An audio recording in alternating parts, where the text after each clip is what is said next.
البيت كان ساكن على غير العادة. كنت صاحية فجأة من غير سبب، قلبي مقبوض ومعرفش ليه. قمت علشان أجيب مية، بس الصوت اللي سمعته خلاني أتجمد في مكاني. يعني ايه لسه بتحطي؟ انت فاكرة الموضوع لعبة يا سيدة؟ اطمن يا أخويا، هي ولا حاسة بأي حاجة، بتاكل وبتشرب وبتخدم فينا كمان، وكل حاجة ماشية زي الفل. بس انا قلتلك توقفي، انا عايز عيال. العمر بيجري بيا وانا مش ناقص لعب العيال بتاعك ده. عيال ايه بس؟ انت ناسي ولا ايه؟ لو حملت قبل ما تمضي على الشقة هتلبسك في الحيط وتطلع من المولد بلا حمص. ساعتها تقولك انا ام وحضنة وتطلعك من حياتها كلها. بس دي مهما كان مراتي، وكفاية انها مسلماني رقبتها هي واخوها. ضحكت السيدة ضحكة خلت الدم ينشف في عروقي وقالت: مراتك دي خدامة يا سيد، واحنا مش ناقصين واحدة تفكر انها ست البيت. هكمل شوية كمان لحد لما تمضي على الشقة، وبعدين بقى نبقى نشوف موضوع الحمل ده. في اللحظة دي الأرض لفت بيا وإيدي زحلقت على مقبض الباب. السلام عليكم ورحمة الله وبركاته. وحشتوني جدا من القصة اللي فاتت، والنهاردة جاية لكم بقصة جميلة جدا وإن شاء الله تعجبكم. بس في البداية صلوا على الحبيب عليه أفضل الصلاة والسلام. ما تنسوش اللايك والاشتراك، ويلا بينا نبدأ قصتنا. أنا جميلة، اسم على مسمى. اتولدت في حارة شعبية وبيت بسيط. أمي كان ست بيت غلبانة، وأبويا راجل أجري، يعني بيشتغل بالأجرة. ولما ربنا أراد إنه يختبر صبرنا توفى والدي فجأة من إجهاد الشغل، وأمي كان زعلانة جدا عليه. دخلت عليها علشان أواسيها وقلت لها: كفاياكي بقى يا ماما عياط، عينيك هتتعبك وانت مش ناقصة. كفاية بالله عليك يا ماما، وإلا هعيط جنبك. احنا كان ناقصنا فلوس والحمد لله، لكن دايما كان بينا حب ومشاعر. أبوكي كان كل حياتي يا جميلة، عايزاني أبطل عياط ازاي وأنا حياتي اتسلبت مني؟ ياه على كلامك يا ماما، وفين بس هنلاقي حب صافي زي حبك انت وبابا؟ قليل جدا لما نلاقي راجل يستاهل فعلا. أمانة عليكي يا جميلة يا بنتي، أمانة عليكي لو مت ادفنيني جنب أبوكي وتتجوزي على طول، علشان الناس ما بترحمش يا بنتي. وتخلي بالك من أخوكي وتعلميه. بعد الشر عنك يا ماما، بلاش تقولي الكلام ده. وده كان آخر كلامها ليا. ما استحملتش تكمل من غير نصها التاني، وتوفت بعد والدي على طول. وفعلا نفذت وصيتها واتجوزت. العرسان كان بتتقدم كتير، واخترت أغناهم، أو أنا اللي كنت مفكرة كده، علشان أعيش أنا وأخويا مبسوطين. كان أكبر جزار في شارعنا، ومن بداية جوازي لقيته بيقولي: بصي بقى يا جميلة، انا اتجوزتك علشان انت حلوة وانا عايزة اكمل نص ديني وهصرف عليكي انت واخوكي. لكن يا حلوة من البداية كده هنتفق على شوية قوانين. تصحي تفطريني، وقبل ما ارجع الاقي الغدا والبيت ده كله يترتب، وتسمعي كلام اخواتي البنات، ده اهم حاجة. انا مش عايز مشاكل. وهي دي بقى كلمة بحبك؟ ده احنا لسه بلبس الفرح ما غيرناش. طب كنت استنى واصدمني بلا هم. طب بصي بقى، انا هكون في حالي ومش هتشاكل مع حد، بس اخواتك بقى لو هما اللي بدأوا يبقى البادئ اظلم. لا يا حبيبتي، انا بقى اللي هبتدي. بعدها اخدني بالعافية والضرب، والليلة اللي كانت المفروض تبقى احلى ليلة في حياتي بقت ابشع ليلة، وكل يوم مشكلة غير التانية. وبعد شهر كنت بحضر الغداء، دخلت اكبر واحدة في اخواته التلاتة وقالت: جهزت الغداء ولا لسه يا حبيبتي؟ جوزك قرب يجي وانتي لسه بتقولي يا هادي. انجزي يا اختي انجزي، انا مش عارفة عاجبه فيكي ايه ولا تلمها عليكي فين، ده غلب يا ربي. بقولك ايه يا سيدة يا اختي، بدل ما انتي قاعدة كده بتبرطمي بالكلام ملوش اي لازمة، تعالي مدي ايدك معايا وساعديني في الغداء. ده انا من ساعة ما جيت هنا وانتي رامية عليا كل حاجة. ما تعملي كل حاجة يا اختي، امال اخويا متجوزك ليه وبيصرف عليكي انتي واخوكي؟ اياكي تكوني فاكرة علشان تقعدي هانم واحنا هنا جواريكي. انتي يا اختي مراته وده بيته، واحنا هنا ضيوف لحد لما نتجوز. لا يا حبيبتي، ما هو انا مش الفلبينية اللي اخوكي جابهالك. الغلب اللي انا فيه ده بس يا ربي، الضيوف قال، وهو الضيوف بتبقى تقيلة بالشكل ده؟ بقى انتي قاعدة ليكي 27 سنة، هتتجوزي دلوقتي يعني؟ بقى ده رأيك فيا إن عانس؟ طب تعالي بقى. وفجأة نزل الضرب فيا بكل قسوة وذل، وكل ده علشان رديت عليها بطريقة معجبتهاش، وده كان العادي بتاعها اللي بتعمله فيا من لما اتجوزت. وفي يوم كنت عاملة ماسك أدلع بنفسي زي أي بنت، ودخلت عليا أخته كريمة التانية وقالت: بقولك ايه يا بنتي يا جميلة، ما تحطلي من البتاع اللي انت حاطاه على وشك ده علشان انور كده واطلع احلى منك، احلى مني مرة واحدة. يا حبيبتي الحلاوة والجمال ده رباني، يعني مهما عملتي مش هتوصلي لربعي، نصيبك كده. يا بنت انت لسانك الطويل ده مش هتلميه غير بعلقة زي المرة اللي فاتت، ما في ناس كده ما تجيش غير بالعين الحمرا. تعالي بقى طالما الكلام الحلو ما جابش نتيجة، وهو الحلو بيطلع منكم. انا من يوم ما جيت هنا ما شفتش غير الهم والنكد يا عالم يا مفترية، حسبي الله ونعم الوكيل فيكم. وطلعت اجري وهي تجري ورايا علشان تضربني، على الاقل لما تمسكني تكون فرهدت شوية وضربها يكون اخف. ما انا لو قادرة ادافع عن نفسي ما كنتش اتهنت من اول يوم. مرت شهور على نفس الوضع، ما يعديش يومين غير لما يتخانقوا معايا. وبعد سنة من جوازي كنت واقفة انضف البيت كالعادة، ودخلت اخته اخر العنقود وقالت: اوف، ايه القرف ده يا هانم، التراب مغطي المكان وانا مش عارفة اتنفس، ما ترتبي بهدوء. وبعدين انا لسه راجعة من بره ومفرهدة من الدروس وعايزة اتغدى حالا. حيلك حيلك يا حبيبتي، ما تلمي نفسك، انا مش هان عليا اضربك، لكن بقول معلش زي اختي الصغيرة. حتى انت ربنا شال من طولك وحط في لسانك. استني اخلص وهسخنلك اللي انت عايزاه، لا تروحي تسخني وتاكلي لوحدك. هو كل شوية اسخن انا طفلة، والمفروض ما تخلينيش اشغل النار بدل ما اتحرق. انا هستناك تخلصي وبعدين تسخنيلي علشان بس تعرفي ان انا طيبة. طفلة؟ مين دي يا ام طفلة؟ انتي داخلة تانية اعدادي، ومن تخنك تطبقيني والناس تفكرك مدام، واللي يتجوزك تخلفي. قال طيبة؟ قال طبعا طيبة، انتوا اصلا ناس طيبين وانا الشريرة الوحيدة اللي في الموضوع ده. روحي يا اختي ذاكري وانا هخلص وسخنلك على طول. وفي اخر فترة عدت عليا كنت مركزة مع الحمل، وبسأل نفسي هو انا ليه اتأخرت، لحد ما في يوم صحيت في نص الليل على غير العادة، وسمعت سيد جوزي كان قاعد في الصالة مع أخته سيدة وقال: طب ايه يا سيدة، مش هتبطلي تحطي للبت موانع في الأكل من وراها؟ أنا بكبر وعايزة أشوف ضنايا، ومش متجوز علشان تخدمكم وبس.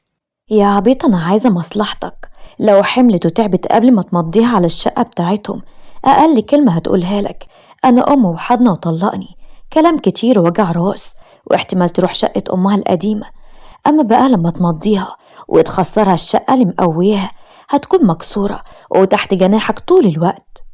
ما أنا اللي مأجر الشقة وباخد الإيجار وهي مش بتسألني عنه، وبتعمل كل شغل البيت والأكل، ده غير الضرب اللي بتاخده مننا. كل ده ومش كسرها، وأكيد يعني لما أخلف هتخاف أخده منها.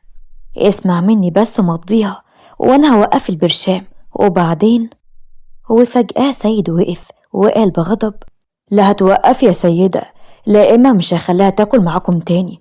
أنا مش هستنى لما السنين تعدي ولاقي نفسي كبرت من غير عيال، واتفضلي بقى علشان عايزة أدخل أنام. وفعلا سيدة مشيت، وهو دخل عندي في الأوضة. حلفت جوايا إنها شربهم المر، وقعدت أفكر إزاي. عدى أسبوع وأنا براقبهم كويس، وأول ما شفت الأختين اتجمعوا وقفت على الباب علشان أسمع بيقولوا إيه.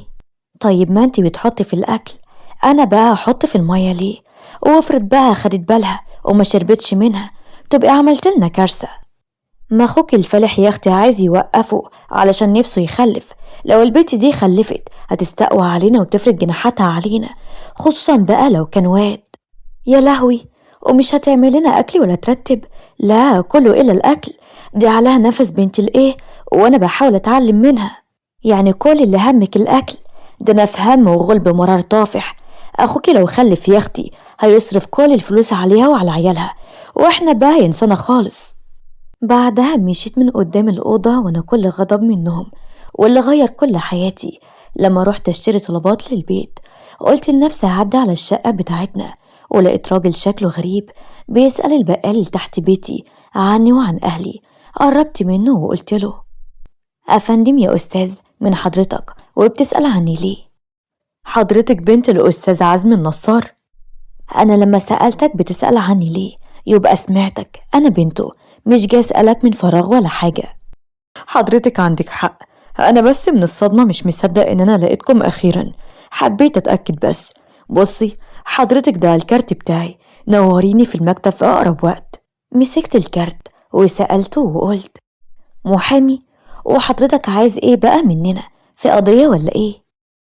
لا ما تقلقيش حضرتك، ده حد بس من أهلكم توفى ولكم ورث. رديت عليه وانا تحت صدمتي: ورث؟ لينا احنا ورث؟ لا بقى، ده احنا لازم نتكلم قريب قوي.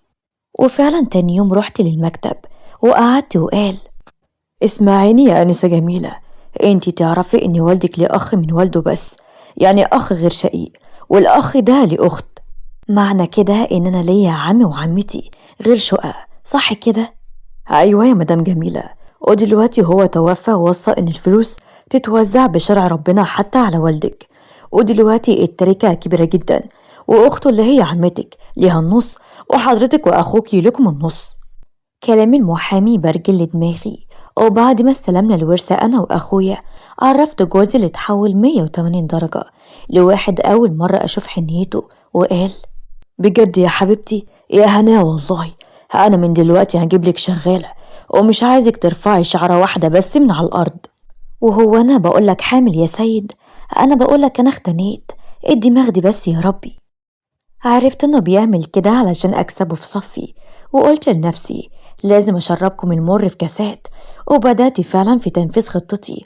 وأول حاجة عملتها دخلت أوضة سيدة ودلقت عليها جرد المية وقلت لها: قومي يا بنت يا سيدة، قومي يا اختي نضفي البيت كله تراب، قومي يا اختي الظهر دخل علينا. انت اتجننتي يا بنت انتي ولا ايه؟ انا هقوم لكن مش علشان ارتب، لا. وقتها صرخت بصوت عالي وندهت على اخوها اللي جه وقال: في ايه خير؟ صاحيين تقولوا يا خناق على الصبح؟ انا بقول لست اختك قومي رتبي، عايزه تقوم تضربني، يرضيك كده يا سيد يا حبيبي؟ ما تقومي يا سيدة واسمعي الكلام، وياك تمدي ايدك عليها تاني، لا اما بقى انا اللي هقفلك وهربيكي من الاول. انت اتجننت يا سيد، تربي مين يا مخبول انت؟ ما كملتش كلامها ونزل سيد ضرب فيها، ومن يومها هي واخواتها بقوا خايفين يقربوا مني. لكن انا ما استكفتش بكده، وتاني يوم عملت لهم الغدا واللي كان سمك وانا ما باكلوش. فضلوا رايحين جايين على الحمام طول اليوم بسبب الملين. وقالت سيدة: انت يا بنت حاطلنا ايه في السمك يا مفعوصة انت؟ انا متأكدة انك حاطة حاجة في السمك علشان انت ما بتاكلهوش. اخصى عليكي يا سيدة، ما طول عمري بحضر الغدا وما حصلش حاجة ابدا، اشمعنى النهاردة يعني؟ ده اكيد الواد سالم اللي على ناصية الشارع شاف ان اللي راحت جابته وهي اختك عنايات، قام ضحك عليها. بقى انا يضحك عليا؟ والله لو اوريك يا سالم الكلب، يا بطني هوريك، بس لما بطني تخف. قالت كلامها وجريت على الحمام، سبتهم يتخانقوا على مين يدخل الاول، ودخلت انا اوضتي افكر في الخطة الجاية. لكن اللي ما عملتش حسابه ان السيد ينزل ويتخانق مع بياع السمك، واخذ السيد العلقة التمام بس يستاهل. وبعد اسبوع دخلت اقعد مع عنايات وقلت لها: عاملة ايه يا عنايات يا حبيبتي؟ كان نفسي افرح بيكي، بس يلا الحمد لله، ربنا يعوضك بواحد احسن منه، دي اسمتك ونصيبك. في ايه يا جميلة؟ بتخضني كده ليه؟ يعوضني بمين؟ انطقي، عايزة تفرحي بيا بايه؟ اصلا عارفاكي ما تتمنيش ان انا افرح ابدا. بصراحة بقى يا حبيبتي انا عارفة ان عينك من الواد صاحب العطارة، وهو اتقدم لاخوكي وقال ان هو عايز واحدة من البنات، والبنت سيدة كلمت سيد وقعدت تقوله قد ايه انت بتكرهيه ومش طايقاه، وان هي اولى بيه منك. بقى هي قالت كده؟ منها انا عارفة انها دايما كده رشقة عينها في حياتي. انا هطلع اربيها واقول للسيد ان انا عايزاه، وبعدين بقى ارجع اديها العلقة التمام. لا يا هبلة اياكي تعملي كده، انتي لازم تشكليها كل شوية وتضربيها علشان شكلها لا ينفع العريس ده ولا غيره. ولما تسألك اياكي تقولي لها انت بتعملي كده ليه، علشان هتحاول تبرر وتقولك ما حصلش، لكن انا سمعت الكلام ده كان بينها وبين سيد. انت صح، لازم اربيها الاول علشان ما تحطش عينها بعد كده على اي حاجة بتاعتي، كان ده اللي ناقصني. بعدها رحت قلت نفس الكلام لسيدة علشان عارفة ان الاتنين عينيهم منه، ولا هو اتقدم ولا حاجة. فضلوا الاتنين يضربوا بعض لمدة شهر، وطبعا في الشهر ده جننت سيد طلبات وتوزيع لحمة للغلابة، وأقول له تحت الحساب، ومفهماه إن أنا لسه ما سلمتش الورث. حسيت إن أنا لسه ما شافتش غليلي منهم، فدخلت على سيدة الأوضة وقلت لها: بقولك إيه يا سيدة، أنا عايزة أعترف لك بحاجة كده، وخايفة يا أختي إن انتي ما صدقينيش، لكن أنا طبعا صادقة. حاجة إيه دي يا أختي؟ انتي عايزة تضحكي عليا وتوقعي بيني وبين مين المرة دي؟ أصل هنية أختي هبلة وصدقتك، وأنا هبلة إني صدقت إن في عريس، لكن أنا يا أختي غير. روحي العبي على حد تاني. اخصى عليكي يا سيدة، بقى تعرفي عني كده؟ أنا كنت بهزر معاكم، ما يبقاش قلبك أسود بقى. طب يا أختي قولي اللي عندك وانجزي، حكي أنا روحي في مناخيري. الست يا أختي اللي على أول الشارع بياعة الجرجير، كل ما حد يروح يشتري منها تقوله يخلوا باله منك، وإنك خطفت رجالة وبتبص لجوزها، علشان كده ما حدش بيتقدم لك. أنا عرفت الكلام ده من أم عبد الله جارتنا طبعا. بقى أنا خطفت رجالة؟ ولما هخطف هلف على ده جوزها معفن، وبيقولوا لي يا أبو أملة ده أنا هروح أعلم عليه وعليها. بعدها نزلت سيدة بكل جبروت تتخانق معاهم، وأخدت منهم العلقة التمام، لدرجة إنها قعدت أسبوع ما تتكلمش. وبعدها لمت حاجتي أنا وأخويا ورحت للمحامي وقلت له: بقول لك إيه يا حضرة المحامي، أنت كنت سبب فرحتي للفلوس اللي جات لي دي، فأنا عايزاك تمسك لي القضية دي وما تقلقش على أتعابك، هحاسبك بزيادة. طيب يا ستي قوليلي نوع القضية الأول، وبعدين نخلي الأتعاب آخر حاجة، وما تقلقيش من ناحية الفلوس خالص، أنا كل همي بركز إزاي أكسب القضية. أنا عايزة أتطلق من جوزي وأخد منه تعويض عن السنين اللي فاتت دي كلها، وعايزة حقي تالت ومتلت. كل اللي نفسك فيه أعمله، أصله غالي وعزيز عليا قوي، وعايزة أعيد تربيته من أول وجديد، علشان الست الوالدة نسيت تربيه. وفعلا رفعت عليه كذا قضية واتطلقت منه، وأخدت أخويا واختفيت، وقفلت شقة والدي ورحت عند عمتي اللي هي شريكتي في عمارة الورثة. وبعد كذا تعامل ما بينا أخدنا على بعض، وفتحت أتelier صغير. وبعد شهر كنت قاعدة لوحدي، اتصل بيا طليقي وقال: منك يا جميلة، ده انت طلعت داهية، كل دي قواضي رفعها عليا منك لله. امال بقى لو معاكي عيال كنت عملت فيا ايه؟ شكلك نسيتي ضرب زمان يا بنت الجربوع. حلك عليا يا سيد يا ابو كرش، يا اللي في سوق الرجاله ما تسواش قرش. مين دي اللي ابوها جربوع؟ انت بتتصل بيا تعكنن عليا ولا ايه؟ مش هتعرف، اطمن. انت لو ما خليتيش محامي الهباب بتاعك ده يبطل يلسوعني بالقضايا، انا مش هلاقي اكل. ما بيهونش عليك العيش والملح ولا ايه؟ هو كان عيش وملح فعلا، لا شفت سمك ولا فراخ ولا لحمة. ما هو صحيح المثل: بيت النجار مخلع من ابو نهية. انا مش هتنازل عن حقي منك. صحيح هي ايام مهما عملت مش هتعرف تعوضني عنها، لكن اهو تحاول. قلت كلامي ده وبعدها قفلت السكة في وشه. وعدت سنة وعرفت انه اتجوز واحدة مشغلة اخواته خدامين عندها، ومطلعة عليهم سمعة مش كويسة علشان محدش يتقدم لهم. انا مش زعلانة عليهم، هم فعلا يستاهلوا، وحاسة اني لسه ما شافتش غليلي منهم. دول سنين ضرب وعذاب وذل، الموضوع ابدا ما كانش سهل. ولا ليكم رأي تاني؟